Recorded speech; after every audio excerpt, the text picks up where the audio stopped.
নমস্কার, কেমন আছেন সবাই? বং লাইফ ইন নিউজিল্যান্ডে আপনাদের সকলকে স্বাগত। আজকে বৃহস্পতিবারের সকাল, এখন সকাল 9টা মতো বাজে, আর আমরা এসেছি উলস্টোনে। এখানে শ্রেষ্ঠর জন্য দাঁত দেখাতে একটা ডেন্টাল ক্লিনিকে এসেছি।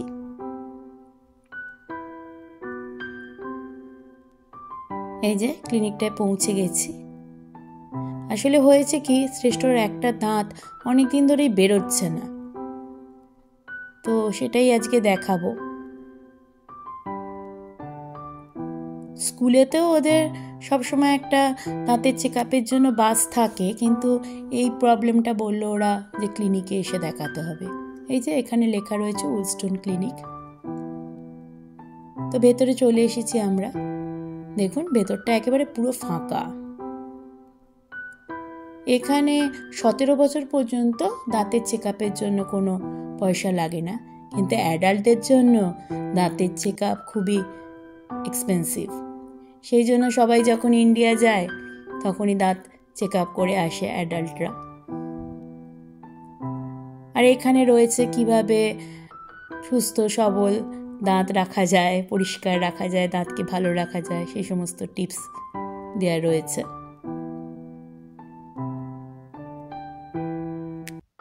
ওই দেখুন 9:30 বাজে, রিসেপশনেও কেউ নেই।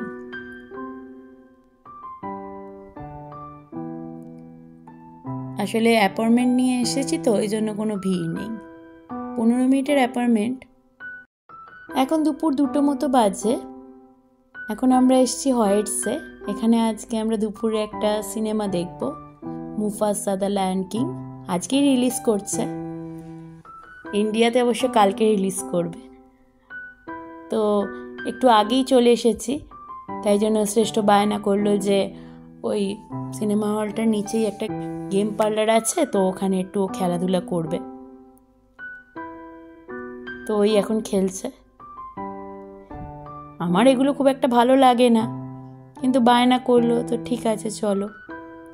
খুবই গেমগুলো কস্টলি থাকে, আর এইখানে হচ্ছে কি বলুন তো, টাকা দিতে হবে, তারপরে ওই খেলনাগুলোকে তুলতে হবে। এগুলো ওঠে না। এখানে যখন প্রথম এসেছিলাম $5 এইভাবেই নষ্ট করেছিলাম, কিন্তু বুঝতেই পারিনি যে ওটা মানে বাই চান্স উঠতেও পারে, নাও উঠতে পারে। তো সকালবেলা তো দাঁত দেখানো হয়েই গেছে, আপনারা তো দেখলেনই। এখানে সঙ্গে সঙ্গে ওর দাঁতের এক্সরেও হয়ে গেল। ভেতরে দাঁত রয়েছে কিন্তু সেটা বেরোচ্ছে না। ইন্ডিয়াতেও ওর এরকম একবার হয়েছিল, তো ওই মাড়িটা একটুখানি ইন্ডিয়াতে কেটে দিয়েছিল, সঙ্গে সঙ্গে দাঁতটা বেরিয়ে এসেছিল। তো এখানেও ডাক্তারদেরকে বললাম যে তাহলে মাড়িটা একটু কেটে দিন, তো ওনারা সেটা রাজি হলেন না, বললেন যতদিন লাগে লাগুক,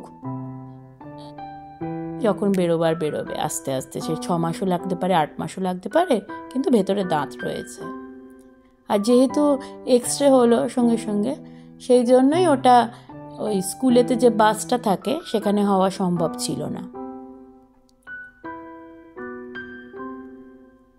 এই দেখুন, এই হাতুড়িটা দিয়ে এখানে মারতে হবে, যত জোরে মারবেন তত পয়েন্ট পাবে।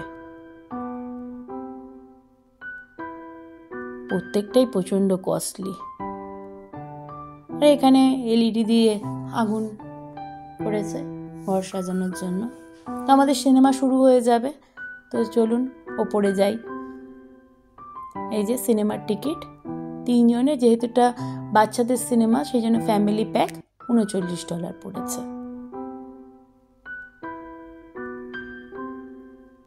এসেও গেছি আমরা ওপরে।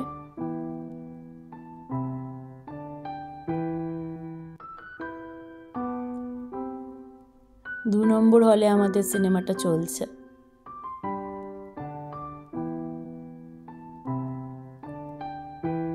যখন নিউজিল্যান্ডে প্রথম এসেছিলাম তখন এখানে প্রচুর সিনেমা দেখতে আসতাম, তারপর আবার আসিও নি অনেক দিন।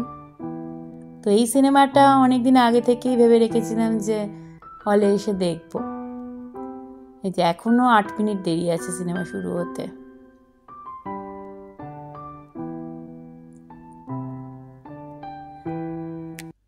বাচ্চাদের সিনেমা, দেখতেও ভালো লাগে।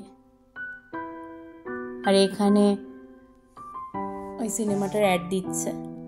আমাদের যেমন ওখানে পোস্টার থাকে সিনেমার, এখানে সেরকম নেই, এখানে টিভি স্ক্রিনে অ্যাড দিচ্ছে।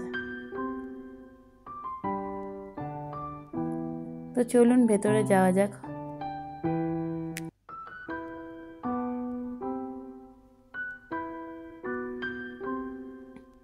হলটা এখন একবারে পুরোই ফাঁকা।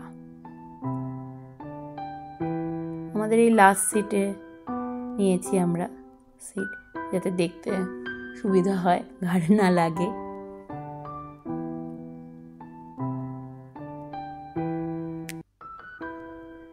সিনেমা এখনো শুরু হয়নি, শ্রেষ্ঠর বায়না শুরু, পপকর্ন কিনে দাও, পপকর্ন কিনে দাও। তো এখন ওই পপকর্ন কিনতেই এসেছি। চিপস, আইসক্রিম সব কিছুই পাওয়া যাচ্ছে।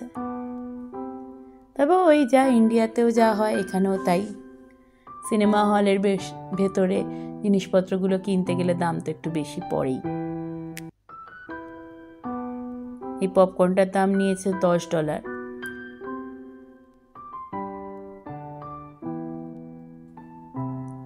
সিনেমা শেষ হয়ে গেল। খুবই ভালো সিনেমা, গল্পটাও বেশ সুন্দর। আগের বারেও যখন দেখেছিলাম খুবই ভালো লেগেছিল, এবারেও খুব ভালো। এখন রাত্রি 8টা মতো বাজে। আজকে বানাবো চিকেন ডাক বাংলো। চিকেনটা আগে থেকেই ম্যারিনেট করে রেখেছিলাম আদা রসুন আর কাশ্মীরি লাল দিয়ে। তো তার আগেই ভাবছি যে একটু গরম মশলা বানিয়ে নিই। তো ধনে, দারচিনি, শুকনো লঙ্কা, গোলমরিচ,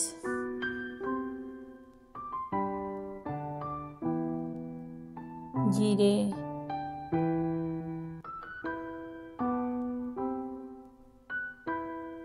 এলাচ,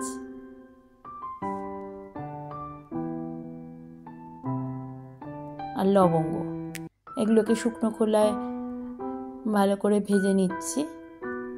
এই গরম মশলাটা আমার সবসময়তে বানানোই থাকে, কিন্তু কখনো কখনো আবার শেষও হয়ে যায়, তো সেটাই বানাচ্ছি। আর চিকেন ডাক বাংলো বানাবো যখন, তখন ডিম তো লাগবে, তো ডিমটাও সেদ্ধ করতে দিয়ে দিয়েছি। আর মশলাগুলো যেটা ভাজলাম সেটা ঠান্ডা করে বেটেও নিলাম। এতটা মশলা লাগবে না অবশ্যই, তবে অনেকটাই লাগবে। আজকে যেহেতু চিকেন ডাক বাংলো করবো, তো সর্ষের তেলে রান্না করছি। সর্ষের তেলে পেঁয়াজগুলোকে ভালো করে ভেজে নিচ্ছি। ছুটির দিন থাকলে আমাদের এইভাবেই দিনটা কাটে। এটা ভালো কিছু রান্না বান্না করলাম, আর কোথাও টুকটাক ঘুরতে গেলাম কাছাকাছি। এখানে আদা রসুন আর একটু বেটে রেখেছি, টমেটো, আলু সেগুলো কাটা আছে। পেঁয়াজটা ভালো করে ভাজতে হবে, এটাই হচ্ছে মেন কথা। পেঁয়াজ ভাজতে প্রচুর টাইম লাগে। তো পেঁয়াজ ভাজা হয়ে গেছে, এখন টমেটোটা দিয়ে একটু কষিয়ে নেব।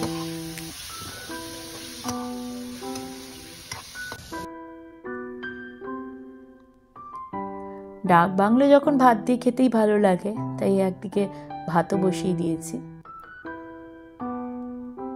চিকেনগুলোকে একটু ওভেনে সেদ্ধ করে নেবো, তাহলে তাড়াতাড়ি সেদ্ধ হয়ে যায়। আর এখানে ডিম সেদ্ধ হয়ে গেছে। আর ওপরে একটা ভাজা ভাজা লেয়ারও তৈরি হয়, অথচ কোনো তেল লাগে না, ফ্যাটটাও বেরিয়ে যায়। তো সেই জন্য ওভেনে চিকেনগুলোকে সেদ্ধ করে নিয়েছি। কি সুন্দর লাগছে না দেখতে?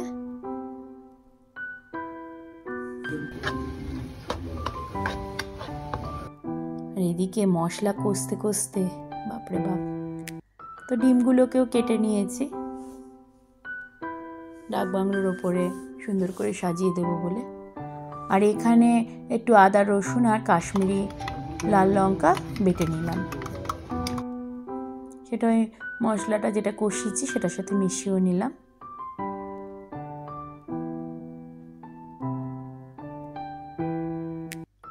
দিয়ে দিচ্ছি একটু হলুদ গুঁড়ো। তেলটা একটু কম হয়ে গেছিল, তাই একটু তেল দিলাম। হলুদ আর কাশ্মীরি লাল লঙ্কার পরিমাণটা ঠিকঠাক না হলে রঙটা খুব একটা সুন্দর আসে না, সেই জন্য একটু হলুদও দিলাম। তো এবারে আলুগুলোকে দিয়ে দিচ্ছি, আলুগুলো আগে সেদ্ধ হয়ে যায়, কারণ আগেই চিকেন সেদ্ধ হয়েই গেছে। আলুগুলো সেদ্ধ হয়ে গেলে আর বেশি কিছু করার নেই।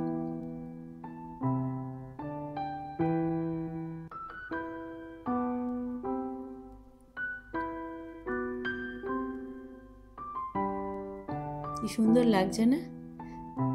দেখতেও ভালো লাগছে, আর দেখেই বোঝা যাচ্ছে আলুগুলো ভালো মতো সেদ্ধ হয়ে গেছে। এবার জাস্ট চিকেনগুলোকে মিশিয়ে নেব।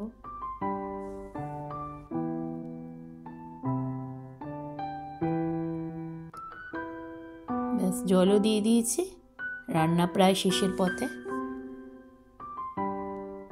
এবার চিকেনটা একটু ঢাকা দিয়ে ফুটতে দিয়ে দেবো। পুরো মিশিয়েও গেছে, আর ওপর থেকে ছড়িয়ে দিচ্ছি ওই যে গরম মশলাটা তখন বানালাম সেইটা। এই যে আমার পুরো ডাক বাংলো রেডি। এবার আমরা খেতে বসবো। আপনারাও সবাই ভালো থাকবেন, সুস্থ থাকবেন। দেখা হবে পরের ভিডিওতে। নমস্কার।